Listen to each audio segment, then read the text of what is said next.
এই জামাতে ইসলামের শুধু কর্মী না, আমরা বাছাইকৃত অগ্রসর কর্মী, যাদেরকে এই যে 1800 কর্মীর ভিতর থেকে বাছাই করে মান উন্নয়নের জন্য জান্নাতের সিঁড়ির দিকে এক ধাপ এগিয়ে দেওয়ার লক্ষ্য নিয়ে আপনাদেরকে বাছাই করে আজকে প্রশিক্ষণের আওতায় আনা হয়েছে।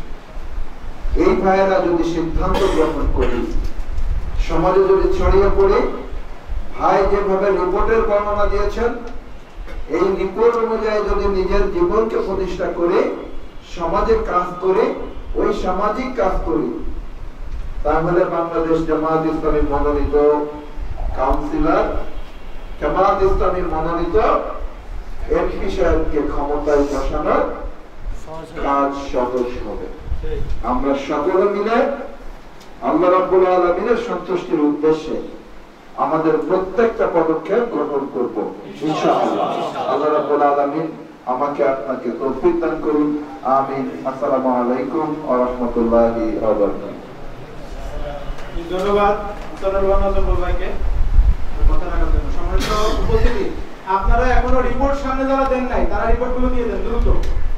আপনাদের রিপোর্টে কয়েকটা জিনিস বলছি, নাম, মোবাইল নাম্বার, সর্বশেষ শিক্ষাগত যোগ্যতা, আর একটা কি কোন ওয়ার্ডের জনশক্তি আপনি লিখে সামনে দেওয়ার কথা।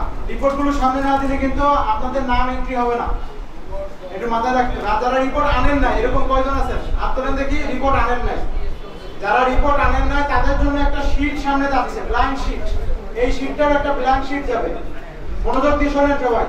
এই শীটে একটা ব্ল্যাঙ্ক শীট যাবে, যারা রিপোর্ট আনেন নাই সে সকল ভাইরা এই ব্ল্যাঙ্ক শীটে যে তথ্যগুলো আছে, অধিকাংশ ভাইয়ের নাম এখানে থাকার কথা।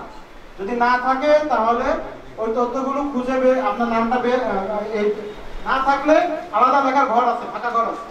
আর যদি থাকে ওই ঘরে আপনার নির্দিষ্ট তথ্যগুলো লিখে দেবেন। হ্যাঁ, যারা রিপোর্ট আনেন নাই, আর যারা রিপোর্ট আনছেন, রিপোর্টের মান দরকার নেই, রিপোর্ট আনলেই হবে।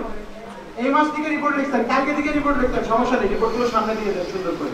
আপনাদের রিপোর্ট সংক্রান্ত কিছু বিষয়